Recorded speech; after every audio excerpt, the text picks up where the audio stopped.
Makanya di dalam kitab Sirul Asrar ada puasanya orang syariat, ada puasanya orang thariqah, ada puasanya orang hakikat, ada puasanya orang makrifat. Carane dewi-dewi. Malam hari ini saya mengenalkan puasa secara hakikat itu perbuatan ruhaniyah kita. Ojo mung puasa secara dohir tok, Pak, jasmani. Ruhaniyah sampan harus juga ikut puasa. Telah meninggalkan atau mencegah dari perkara selain Allah gak masuk di dalam hati jenengan. Itulah hakikatnya puasa.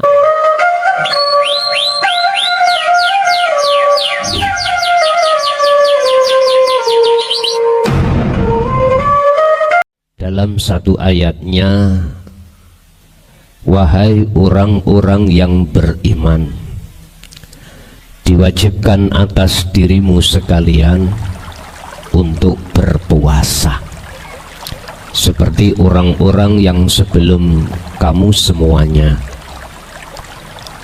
yang semuanya itu dengan maksud tujuan la'allakum tattaqun. Di dalam ayat ini bisa kami ambil sebagai kesimpulan, pertama yang harus saya bahas adalah asyam, saum. Pertama puasa. Puasa yang bagaimanakah yang dimaksud Allah di dalam ayat tersebut? Yang kedua adalah takwa. Takwa yang bagaimanakah yang dimaksud Allah di dalam ayat tersebut? Malam hari ini kita akan membahas puasa dan takwa. Kita sejak kecil Bapak Ibu, sejak akil balik sudah dididik oleh Allah lewat Rasulullah Muhammad sallallahu alaihi wasallam tentang tauhid la ilaha illallah dan la ilaha illallah. Artinya kita telah dididik di dalam pemahaman ilmu syariah dan ilmu thariqah. Kedua ilmu ini yang mempelajarkan terhadap diri kita untuk mengenal Allah di dalam sisi nama dan sifat. Dengan ilmu syariah itu mendidik terhadap jasmaniyah kita untuk amar ma'ruf nahi mungkar. Ini di dalam versi Islam. Sehingga yang dimaksud dalam ayat puasa di situ adalah menahan lapar dan haus atau makanan dan minuman atau sesuatu di mana waktu yang telah Allah tentukan. Ini secara syar'i kita mulai sejak akil balik sudah paham. Begitu juga dengan takwa, ninggalkan seluruh apa yang dilarang dan menjalankan seluruh apa yang diperintahkan, yang kesemuanya itu adalah sebatas jasmaniyah. Ini sekup di dalam hukum zahiriyah. Ini aturan yang telah Allah tentukan di dalam syariat Allah yang menyentuh terhadap jasmaniyah. Tetapi banyak umat Islam yang belum menyentuh bagaimana rohaniyah kita untuk menjalankan puasa dan takwa. Jarang di antara umat Islam alias sedikit yang mau memahami dan tenggelam di dalam hal itu. Oleh sebab itu kami mencoba pada kesempatan malam hari ini akan membuka apa yang selama ini dirahasiakan terkait masalah puasa dan takwa. Bapak Ibu hadirin jamaah rahimakumullah, Kalau yang dimaksud puasa secara syar'i, jasad ini tidak boleh makan, tidak boleh minum dalam waktu yang Allah tentukan. Begitu juga dengan takwa, meninggalkan jasmani ini dari perbuatan-perbuatan yang Allah larang dan menjalankan seluruh perbuatan apa yang Allah perintah. Akan tetapi bagaimanakah secara hakikatnya atau perbuatan ruhaniyah kita? Sebab terima atau tidak terima, diakui atau tidak diakui bahwasanya manusia itu tidak hanya terdiri dari unsur jasmani, akan tetapi juga dari unsur rohani. Allah katakan di dalam ayatnya tentang masalah sulbi wat taraib. Kalau nggak salah itu di dalam surat Al-Baqarah ada sulbi. Bahasa sulbi ini adalah ego wekas. Inilah penciptaan Allah terhadap ruh sampai kali kulo minal sulbi. Dari sulbi, apa sih sulbi itu? Ini jarang yang mau membuka sumber maksud daripada sulbi. Cara wong Jawa ego wekas, lha ngoten nggih. Dadi jodoh ego wekas. Bapak Ibu, sebetulnya maksud daripada as-sulbi itu adalah ruhaniyah jenengan. Nur Muhammad yang ada pada diri Bapak, yang ada di dalam nutfah. Apa nutfah? Adalah setetes air hina. Mungkin bahasa arek pondok namine mani. Loh, di dalamnya itu ada Nur Muhammad atau wiji kang dumadi sak lebete gesang. Inilah Bapak Ibu maksudnya wanafahtu, dan kutiupkan rohku. At-turab, sedangkan at-turab adalah saripati tanah yang itu akan membentuk jasmaniah kita.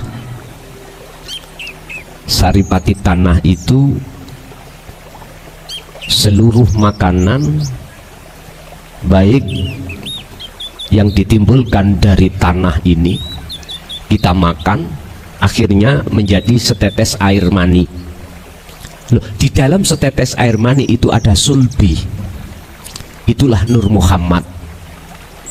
Itulah nanti yang menyempurnakan manusia itu, ada jasmani juga ada rohani. Shallu ala Nabi Muhammad. Bapak Ibu hadirin rahimakumullah. Diterima dan tidak diterima kita sebagai manusia wajib memahami tidak hanya kewajiban jasmani, akan tetapi juga kewajiban rohani. Sungguh sangat disayangkan tiap saat dan waktu kita belajar Al-Quran cuman hanya paham secara tulisannya saja, padahal setiap ayat-ayat Allah yang diturunkan mengandung ayat yang tersirat. Itulah namanya wahyu. Sesuatu yang tidak bergambar, sesuatu yang tidak tertulis, sesuatu yang tidak bersuara. Itulah yang ku maksud wahum ayatul mutasabbihah. Ini yang jarang umat Islam mau memahami dan masuk di dalam, tenggelam masuk di dalam ayat-ayat yang tersirat.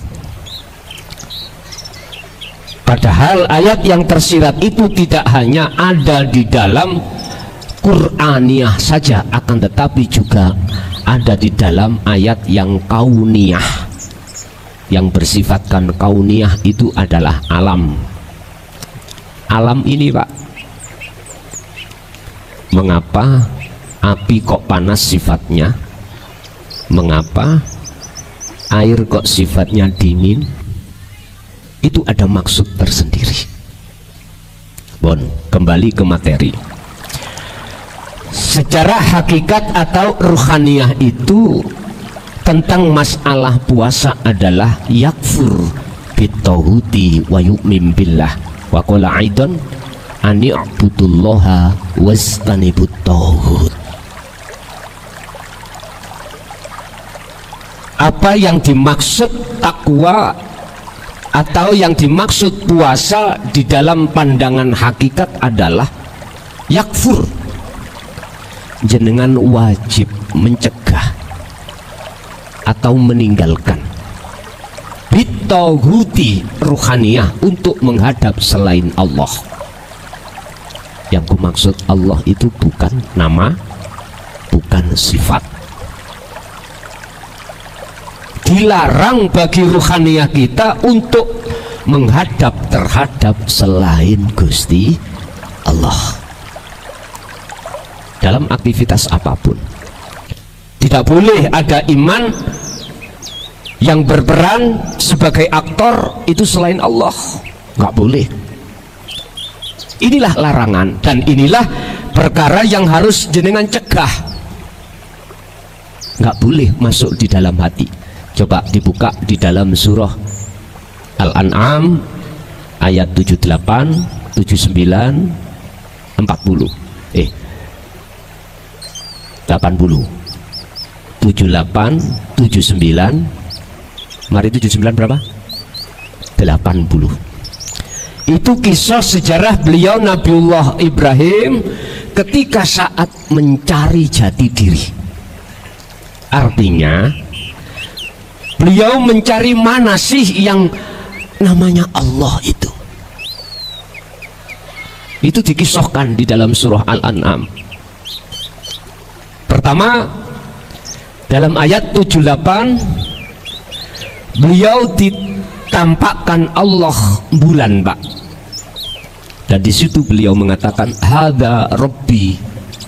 Ini Tuhanku. Ketika malam hari beliau sempat mengatakan hadza Rabbi, ini adalah Tuhanku. Ini proses, Pak. Proses kita untuk mengenal Allah sebelumnya itu, sebelum kenal itu keliru kabeh. Jenengan kali kula contoh mawon salat. Keliru kabeh. Kata-kata keliru kabeh iku bukan dari kacamata syariah loh ya, tapi kacamata hakikah. Kalau kacamata syariah sudah benar, itu perilaku jasmani harus dilakukan. Cuman ruhaniyah hati kita itu masih salah. Mana letak kesalahannya kita? Keluar dari apa yang Allah dawuhkan di dalam surah Al-Baqarah ayat 238. Dalam surah Al-Mu'minun ayat 1 dan 2. Di dalam dua ayat ini wajib hukumi sholat jenengan kali kula niki khusyuk, wajib. Takrifnya khusyuk, hati jenengan nggak boleh ingat selain Allah. Wabot Pak nggih? Wabot. Bagi siapa berat dan bagi siapa ringan. Yun sewu, secara akal mawon ada beban 1 pintal. Oleh karena kita nggak pernah fitness, tahu fitness? Ini kalau sing ndadekake getot nih kalau. Coba sampean angkat langsung 1 kuintal lesuh sampean. Nggak pernah. Tahu lesuh nggih? Apa bahasa Indonesia lesuh? Peok. Nggih, sakit kabeh bar ngoten. Urate pun kecetit. Coba bagi beliau-beliau yang biasanya fitness, ketika ngangkat 1 kuintal, wong biasanya ngangkat 2 kuintal ya Pak. Ringan nggih? Ringan. Sama. Salat yang khusyuk berat bagi siapa dan tidak berat bagi siapa? Ternyata yang tidak berat itu bagi mereka yang sudah sering latihan sholat khusyuk. Kita kan latihannya kan sing penting gugur kewajiban. Sing penting dapat surga. Sing penting dapat pahala. Loh, empun disalahne Pak, niku proses. Sehingga ketika kita menjalankan penyembahan kepada Allah lewat thariqah salat, hati kita ingat pada urusan-urusan makhluk dunia, wajar sudah. Tapi nek diterus-terus no kurang, sampean ngen dhewe. Sampean ngen dhewe. Jangankan di luar aktivitas sholat kita hati bisa sambung ingat pada Allah, nggak bisa. Wong di dalam sholatnya nggak bisa. Padahal Allah sudah katakan dalam Al-Baqarah 238, hafidu ala sholawa was sholatil wusta wa qumu lillahi qanitin ay khashi'in. Al-mu'minun qad aflahal mu'minun alladzina hum fi sholatihim khashi'un. Kita itu Pak yang kelasnya sik proses ngeten niki. Masuknya surat itu di dalam surat Al-Fail iki lho. Surat napa niku? Fawailul lil musallin alladzina hum an salatihim sahun. Lalai terus. Sungguh rusak bagi orang-orang yang sholatnya dalam keadaan lalai pada Allah. Jarang Pak niki dibahas, jarang sekali. Akhirnya kita tiap hari tiap saat yo masih muter-muter di proses mawon, nggak ada peningkatan. Itu istilah cara orang lari di tempat. Yo gak tutup Pak, lari di tempat ya bagaimana bisa nyampe. Bon. Beliau Nabiullah Ibrahim sebagai hamba Allah, hamba yang sufiah, tokohnya sufi. Awalnya prosesnya itu menganggap bulan itu Tuhan. Artinya apa? Ketika kita sholat kok kelingan, mohon maaf, kok kelingan pasar, berarti pasar iku bulan. Berarti sama halnya kita nyembah bulan. Hakikatnya loh, bukan syariatnya. Habis itu Allah kasih hidayah. Apa hidayahnya? Ketika waktu siang datang, bulannya nggak ada, Nabiullah Ibrahim berkata, sungguh andai kata aku orang yang tersesat, aku nggak bisa keluar dari bulan penyembahannya. Artinya oleh karena beliau sudah dibekali Allah bahwasanya sifat Allah itu bako, kekal. Berhubung bulan ini gak kekal, malam ada, siang tidak ada, maka beliau tidak menganggap itu Tuhan. Akhirnya datanglah matahari. Ini juga begitu. Beliau juga sempat mengatakan ini Tuhan. Oh, mungkin ini yang lebih bercahaya, lebih terang. Katanya Allahu nurus samawati wal ardi. Wah, ini pada saat itu Pak, niki proses.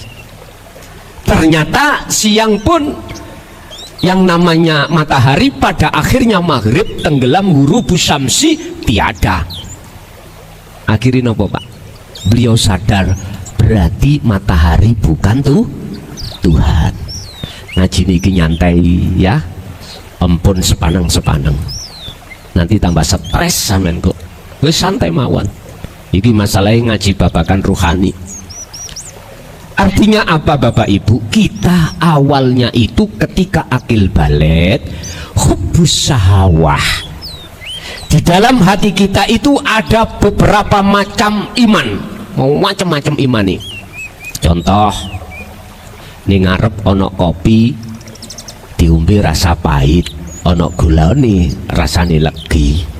Akhirnya hati awak dewi iman, munculnya rasa pahit atau rasa manis itu dari makhluk, yaitu dari kopi dan gula. Iman sampai dalam hati ngeten niki Pak, tidak ada ubahnya seperti Nabi Ibrahim iman terhadap bulan dan matahari. Ayo dingengen. Dari kacamata hakikat nggak boleh ati iki ada iman selain Allah. Lah wujude Allah iku innallaha, sak temene Gusti Allah iku ngelimputi atas segala hal sesuatu. Al-Muhit, melimputi segala hal sesuatu. Diterangkan di dalam Syarah Hikam,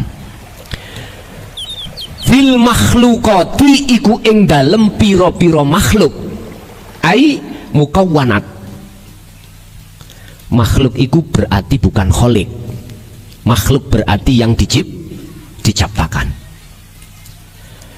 Syai'un utawi ono sesuatu khafiyun kang halus. Artinya apa? Di dalam setiap diri kita, Pak, ada sesuatu yang rahasia. Wahum wujudullah, wujudi Allah. Berarti di balik kita semuanya itu ada wujudnya Allah. Makanya ayatnya mengatakan Allah, wa nahnu aqrabu ilaihi min hablil warid. Aku iki Allah itu lebih dekat daripada urat nadi. Berarti di balik kita semuanya itu ada yang berperan di balik layar. Siapa? Wahum wujudullah. Itulah wujudnya. Nek wong Jawa ngarani nger ya iku urip kang sejati. Lah ngoten to? Ya kuwi. Lah ini ketemunya di dalam surat Al-An'am ayat 79. Oh berarti ayatnya 77, 78, 79, bukan 78, 79, 40, bukan. Berarti 77, 78, 79. 79 itu Allah dawuh, inni wajjahtu wajhiya lilladzi fataras samawati wal ardh. Ini ketemunya Nabiullah Ibrahim terhadap wujudnya Allah. Ini ketemunya. Artinya panjenengan ini akan tahu siapa di balik saya sebetulnya itu. Lihat, dalam hal apapun. Makanya dalam kitab Ihya niku ya, yang karangannya dari Imam Ghazali, itu menukil dari satu hadits qudsi Allah berbunyi, man arafa nafsahu faqad arafa rabbahu. Barang siapa yang tahu jati dirinya, faqad arafa rabbahu, mongko betul-betul dia tahu kenal pangerannya atau Tuhannya. Artinya Pak, jenengan mencari Allah untuk bertemu itu gak jauh-jauh ning awak sampean dhewe. Jenengan saged mriki rawuh di majelis niki ya karena Allah. Sing nglakokno jenengan ya Allah, sing mendaharkan jenengan ya Allah, sing ngedepno mripat iki lho ya Allah, nurokno nangekno ya Gusti. Oleh karena kita umat Islam belum dididik tentang ilmu tersebut, maka hati kita selalu lalai dan tidak kenal siapa yang melayani kita setiap saat dan waktu.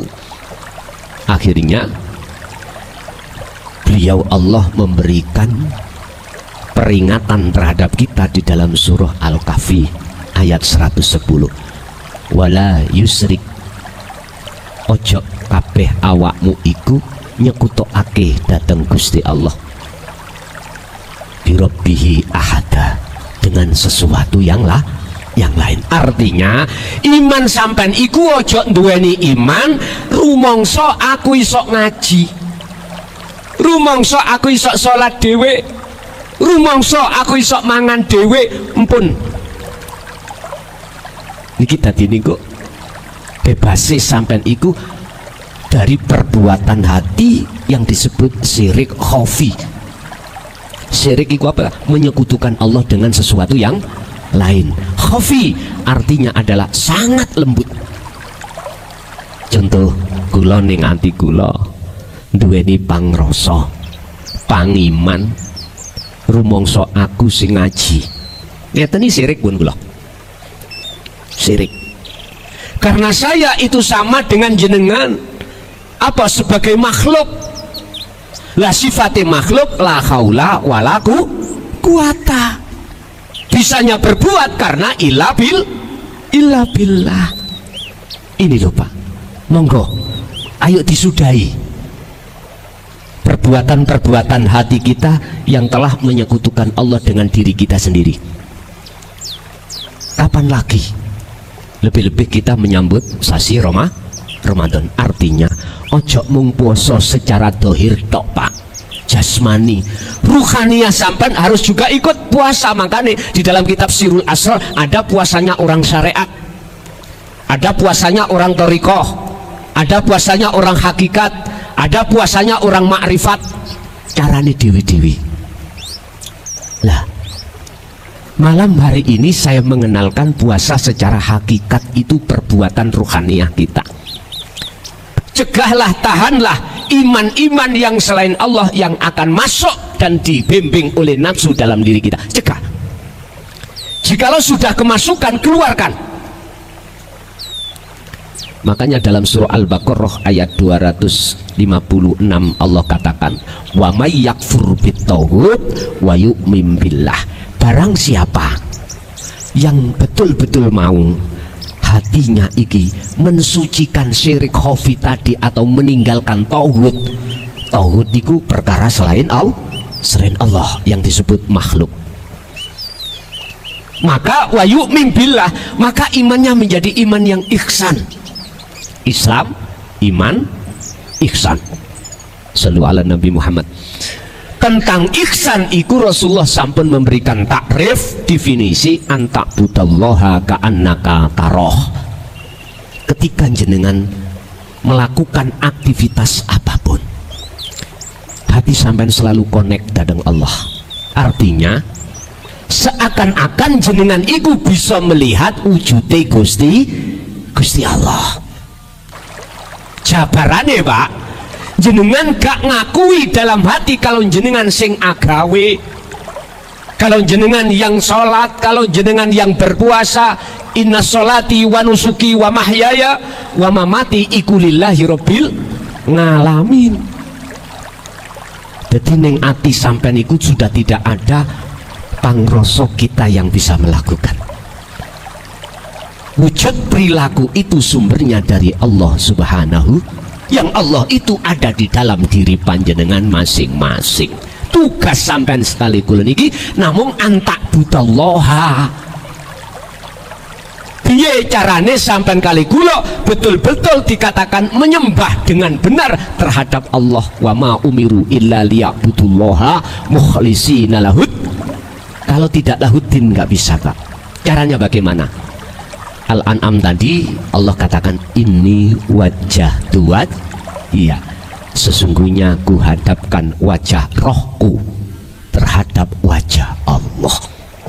Pundi wajah roh sampean? Nek wajahi jasad gini iki, nek wis umur swidak peok, gitu, kewut. Waktu umur 20, 25 sik gagah Pak.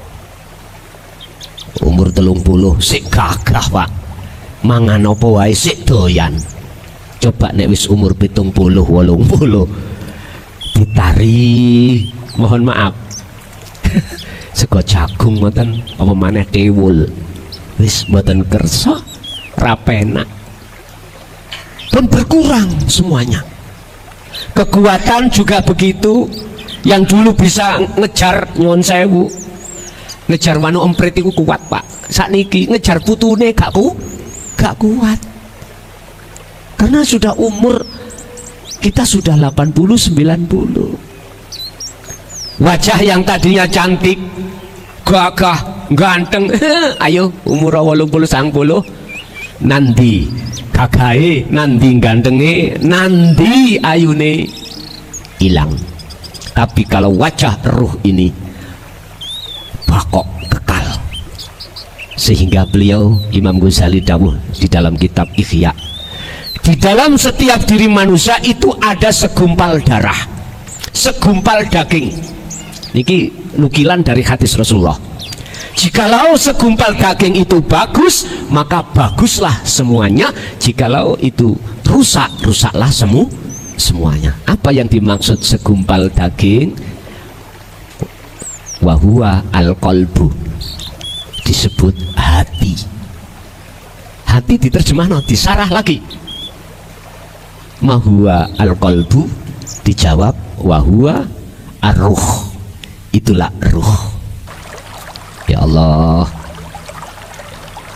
nek bahas roh ngoten banyak yang aru-aru Pak. Ngerti aru-aru? Genek ngeten-ngeten. Karena punya dasar. Ning Quran, Muhammad, jikalau hambaku bertanya tentang ruh, jawaban min amri robbi, roh iku urusane pangeranku. Memang Pak, makhluk nggak ada kapasitas untuk bisa menerangkan tentang roh. Jikalau ya sedikit sekali, illa qolilan. Tapi jenengan nggak nyadar siapa dibalik kita semuanya ini. Kalau jenengan melihat makhluknya raine klason, yang bunek bunek tabrakan dengan ayat itu. Coba dengan hati yang tulus, dengan bersih, siapa dibalik saya? Coba, siapa dibalik jenengan? Kalau tidak ada Allah, kira-kira saged ta lesan kula cocot kuwi jeplak? Mboten saged. Coba ayo diangen-angen di situ. Makanya ngaji bab koyok ini pun diterima ning akal, tapi ngeno ning jero ning ati, jero ning ati ku ana teleng, itulah pangrasa baru saged nrimo. Ini wajah tu pun di mana yang disebut wajah roh iki. Sampeyan iki mesti punya iman sing penerang. Iman iku wonten loro. Ada nurul iman, ada hakul iman. Orang kalau hanya duduk di nur iman, nggih nyun sewu, jenengan kali kula tiap saat dan waktu menjalankan perintah-perintah di hukum syariat saja, jasmani atok. Ninggalkan larangan di hukum syariat saja, jasmania saja, tapi belum menyentuh ruhaniyah. Niki. Tapi kalau sampai sudah paham tentang masalah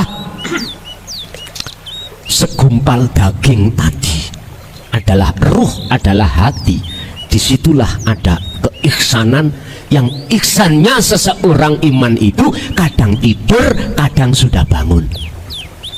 Ada yang tidur gak tangi-tangi, makanya Mbah Surip ngomong bangun tidur, tidur lagi, bangun tidur lagi.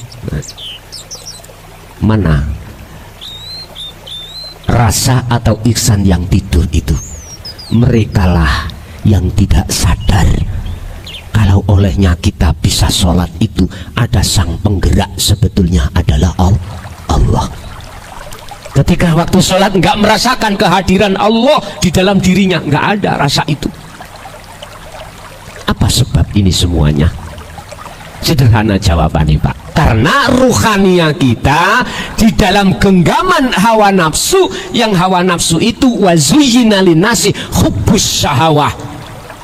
Dihadapkanlah perkara-perkara selain Allah di dalam meripati hati, yaitu aidul basyariyah. Akhirnya meripati hati sampai iki menghadap, melihat, bersaksi terhadap selain Allah.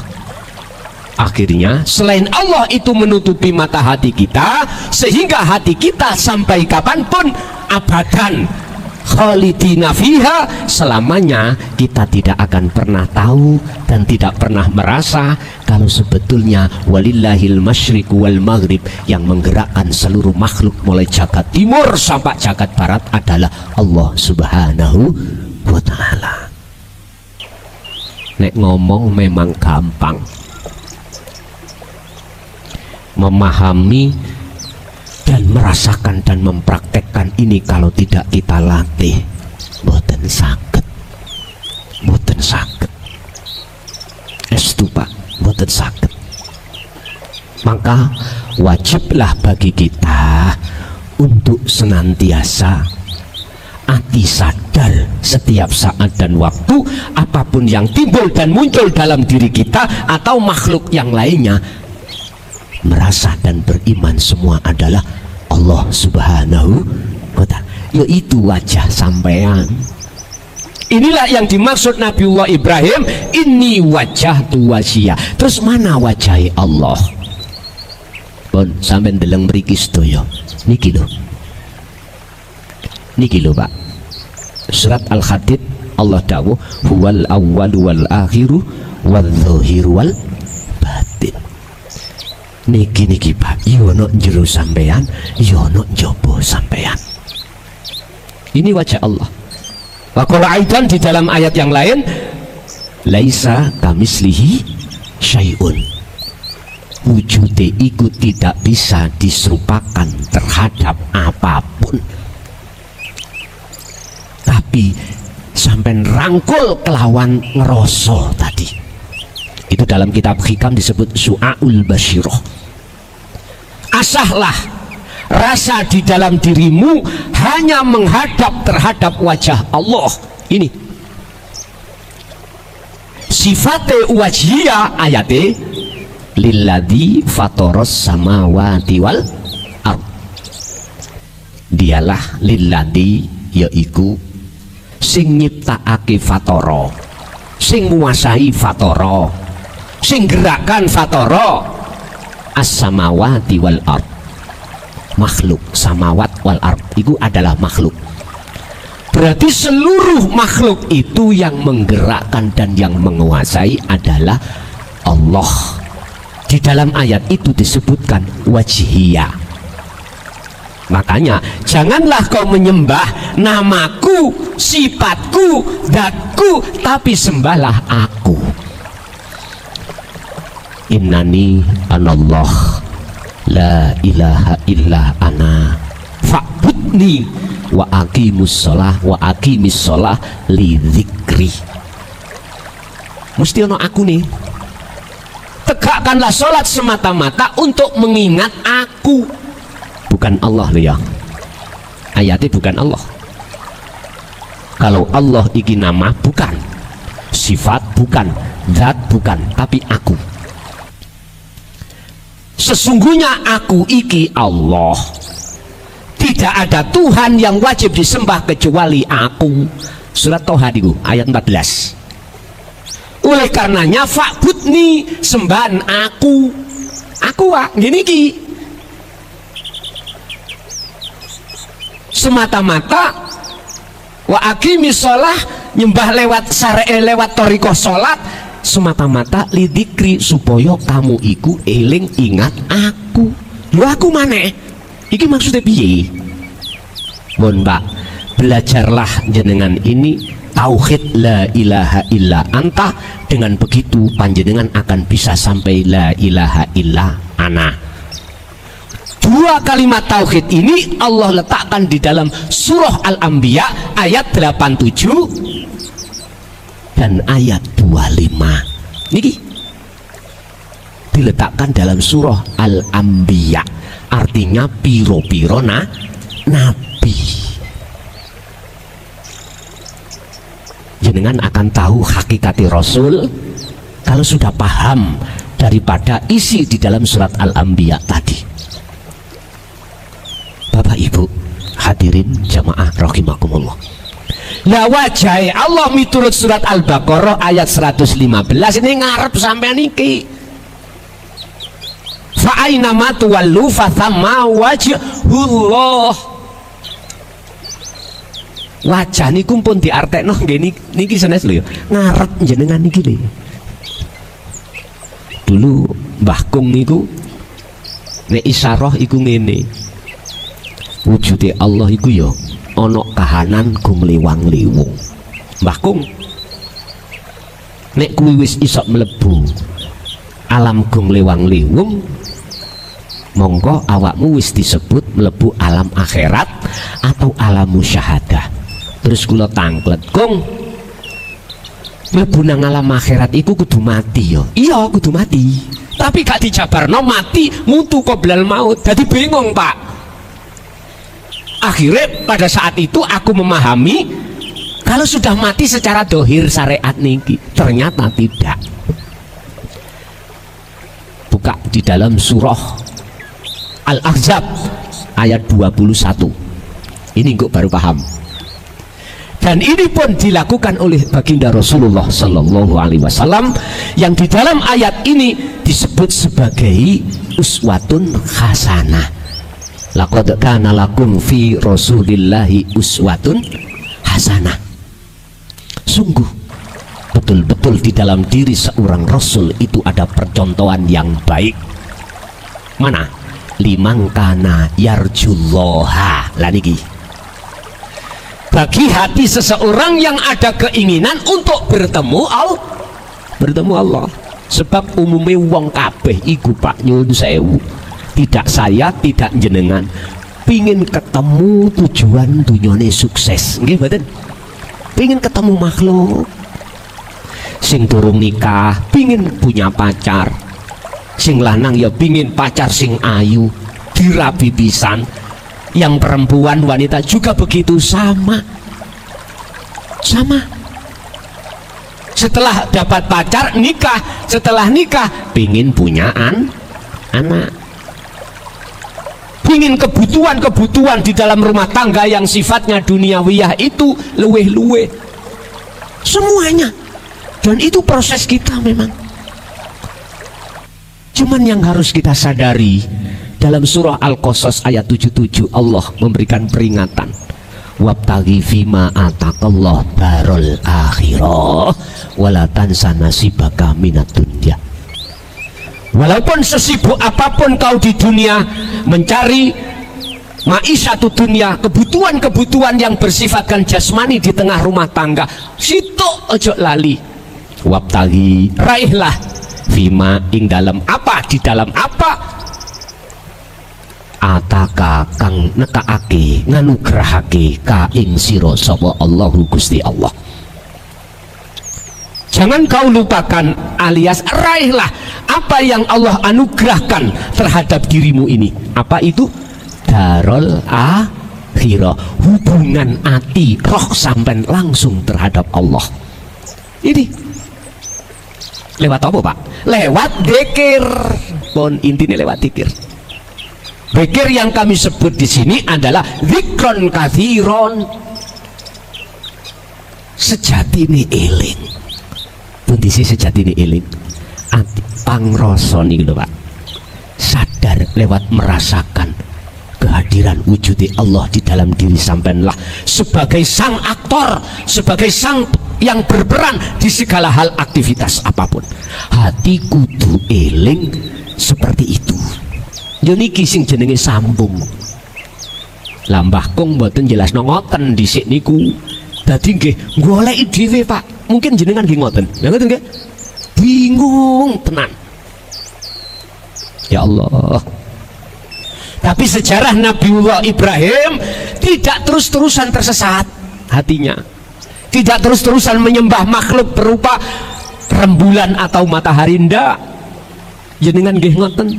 Gak terus-terusan hati itu terjebak di dalam apa yang dijadikan oleh nafsu, yaitu syahwatut dunia ini supaya kita beriman terhadapnya. Tidak. Karena apa?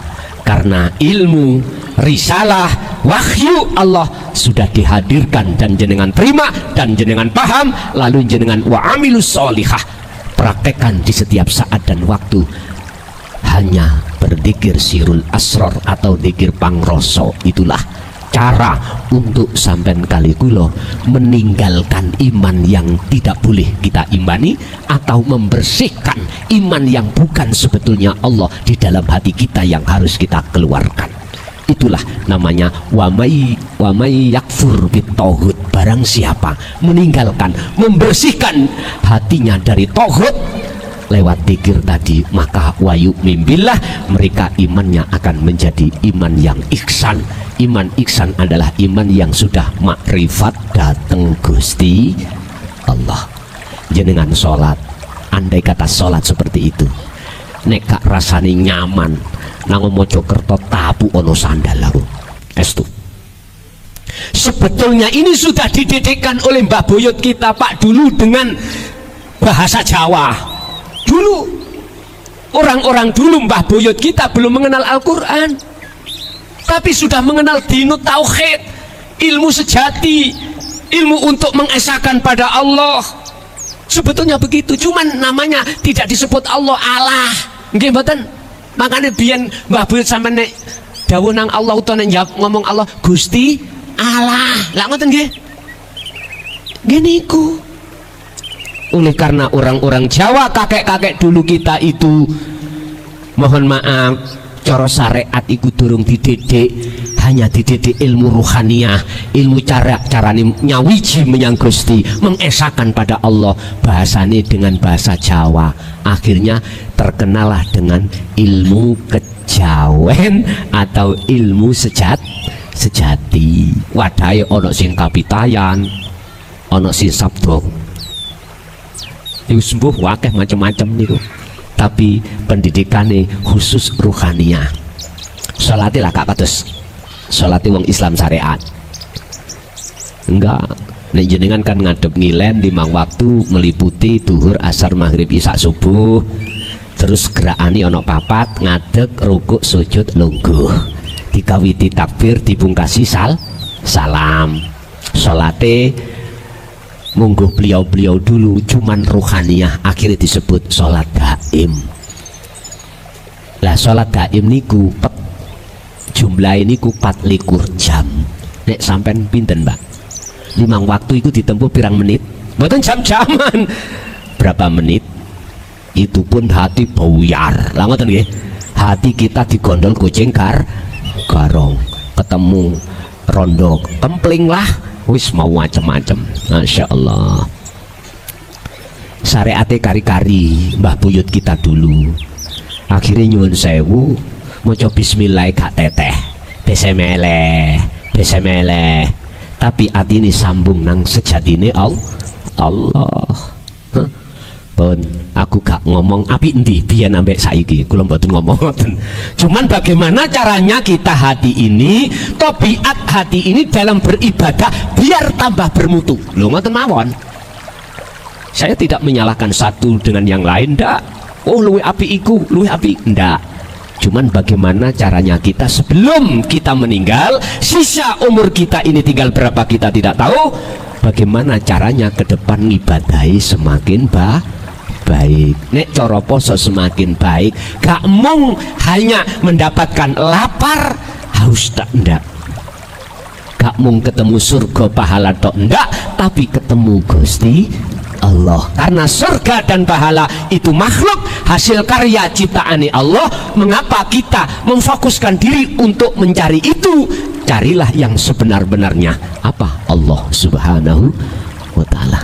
Sampai di dalam satu ayat Allah katakan inna akramakum indallahi atqakum. Sakluhur-luhure derajat ing ngersane Allah yaiku takwa. Takwa sing dimaksud di sini adalah makrifat datang Allah. Gini kuau Al-Qasas 77 mengatakan darul akhirah. Niki nggih dilakoni Kanjeng Nabi. Nek wis ati sampean ana karep goleki sejatine diri iki sapa lan ketemu sejatine Gusti Allah, sampe tingali ayat terus wal yaumal akhir. Jenengan iki jasate ana donya tapi sejatine rohe wis ana alam akhirat. Setelah menafikan diri, faktulu anfusakum, matenono keakuanmu yang tadinya iku wujud, yang tadinya punya kehendak, yang tadinya punya kekuatan, yang tadinya bisa ini bisa itu, punya ini punya itu, leburoh. Niku namanya nafi. Setelah isbat tetapkanlah sedawoyo iku wei Gusti. Lha pun nek pun koyok ngoten niki mboten diomong lho Pak, tapi dirasa. Nek wis kaya ngono, mongko surat Al-An'am tadi jawabane akhir ayat wama ana minal musyrikin. Jenengan sudah tidak lagi menyekutukan Allah terhadap yang lain. Bebas pun. Wallahi sapa sing wis lenggah teng mriki hatta ya'tiyakal yakin, sampai akhir hayatnya mesti husnul khotimah. Wis, aku gak kadek memakai bahasa insya Allah karena Qur'ane mestekno. Iki janji Allah, wa ma ana minal musyrikin. Kalau kau sudah tidak menyembah sifat, tidak menyembah nama, tidak menyembah zat, tapi wajhiyah, maka wama ana minal musyrikin. Sebab orang yang tidak menyekutukan Allah berhak dia itu ning ngersane Gusti Allah, ning rahmati Allah.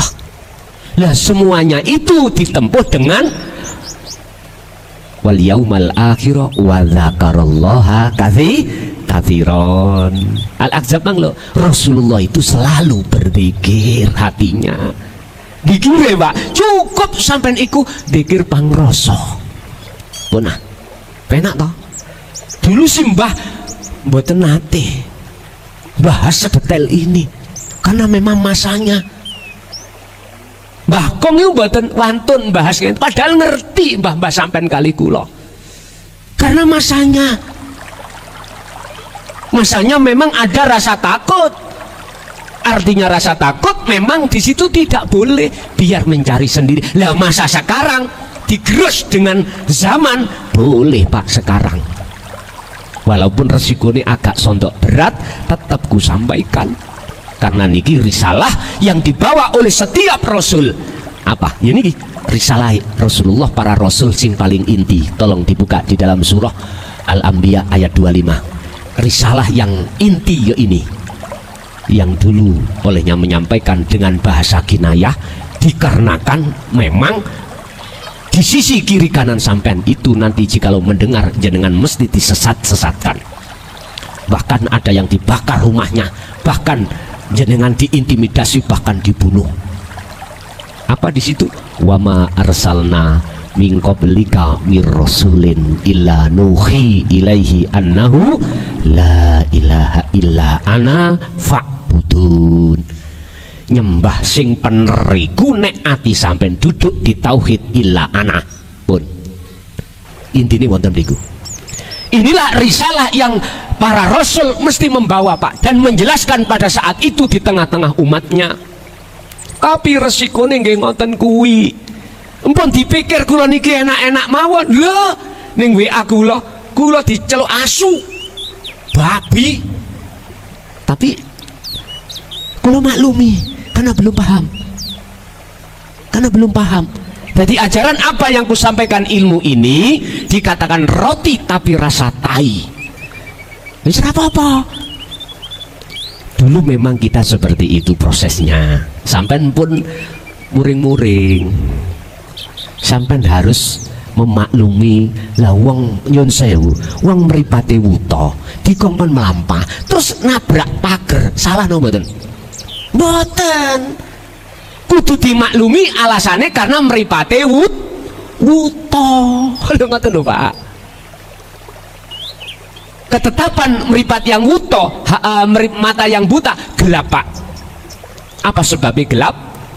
Nyun sewu. Surah Al-Baqarah 257 Allah katakan, walladzina kafaru awliya'uhumut taghut yukhrijunahum minan nur ilal zulumat. Gara-gara orang-orang yang hatinya tertutup itu karena dia beriman menjadikan selain Allah disebut taghut itu sebagai pemimpin, sebagai Tuhannya. Ini persoalannya.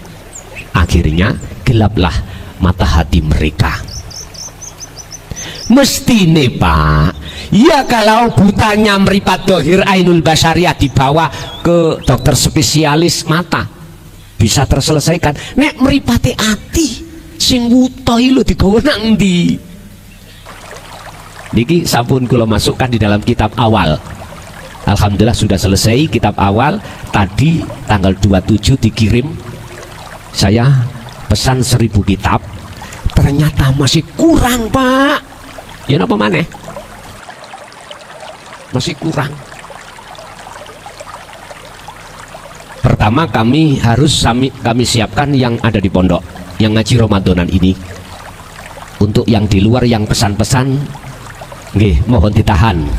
Ya toh, mohon maaf ditahan dulu, walaupun jenengan sudah transfer ke nomor rekening pondok.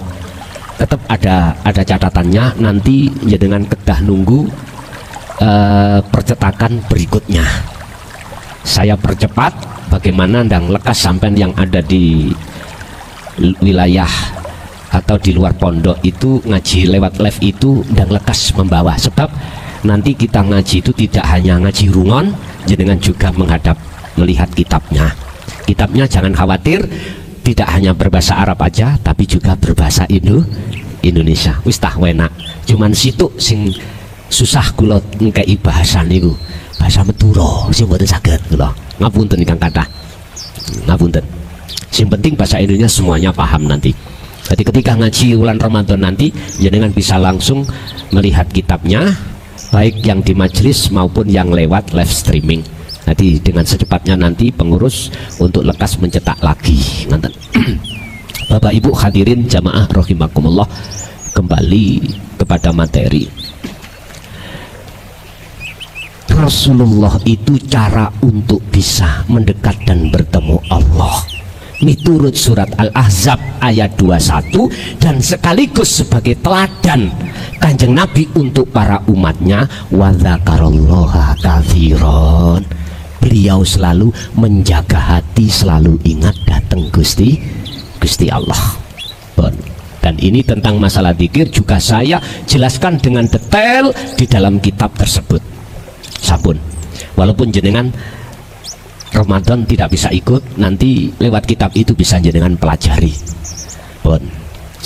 Bapak Ibu, terus ketika jenengan iki betul-betul telah meninggalkan atau mencegah dari perkara selain Allah gak masuk di dalam hati jenengan, itulah hakikatnya puasa. Contoh, jenengan sholat, kok ning atiku gak rumongso awak isin isok sholat, semuanya hati sampai sambungkan terhadap Allah lah sumber segala sumber yang menjadikan jenengan bisa sholat, maka Anda secara hakikat sudah disebut roh ini menjalankan puasa. Berarti puasanya roh itu tidak menunggu bulan Ramadan, nggak ada batasnya. Hatta ya'tiyakal yakin, hal itu kau lakukan sampai mati. Loh, ngoten nih. Al-Hijr ayat 99. Di situ, Pak. Wis. Nek jenengan sampun ngelampai poso secara hakikat, otomatis takwa secara hakikat itu disematkan Allah di dalam hati sampean. Kan ayat ini, ya ayyuhalladzina amanu kutiba alaikumusiyam kama kutiba alal ladzina min qablikum la'allakum tattaqun. Sing dipanggil iku amanu, Pak, ayate. Yakni dak niku sing dipanggil mukhatab jenengan kali kula wong sing beriman.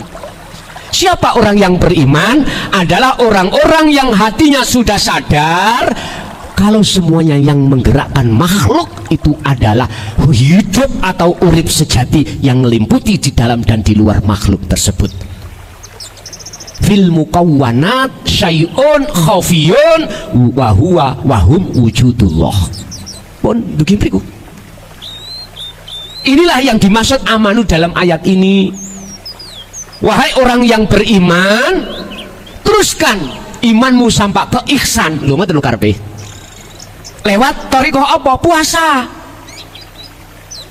Puasa yang mana? Ya tadi yang kusebutkan. Yakfur bitauhid, tinggalkan iman-iman selain Allah yang segala-galanya. Kalau kau mau meninggalkan hal itu, maka wa yu'min billah, imanmu akan menjadi ihsan, akan menjadi benar. Itulah yang disebut sebagai makom makrifatullah. Gampang Pak ngomong, nggih? Ya, iso gampang sampean laku ya sampean terus no laku. Sampai nek kepingin arit sampai landep kudu diasah. Nek sampai jarno ya wis bokang gawang kabeh bikin bacok mboten saged, gak bisa, harus diasah terus tiap saat dan waktu. Fal ya'mal amalan sholihan, itu la'allakum tattaqun, semoga sampean kali kula betul-betul takwa. Takwa sing ya apa? Haqqa tuqatih. Inilah jenengan diletakkan Allah di makom makrifat. Ketika saat beraktivitas apapun, hati sambung nang Allah, iling selalu nang Gusti Allah. Lah niki miturut syariat kita besok Sabtu nek miturut penanggalan puasa Wis pesen kula ojo mung pesen ragane tok. Poso sak roe sepindah. Artine ati sampean latih terus menerus tentang dzikir, eling sadar sejatine Allah di dalam setiap detik, setiap napas. Bahkan di dalam surah Al-Ahzab ayat 41 Allah katakan dzikir rasa iku gecono terus dikron kathiron saukeh-ukeh. 42 Allah katakan fasabbih bukrata wa asila. Jikalau dalam hatimu masih ada tauhid, bersenono mulai siang bahkan malam, siang maupun malam, gunakan terus untuk membersihkan hatimu dengan cara berzikir sirul asrar. Itulah wong Jawa ngarani dzikir rasa.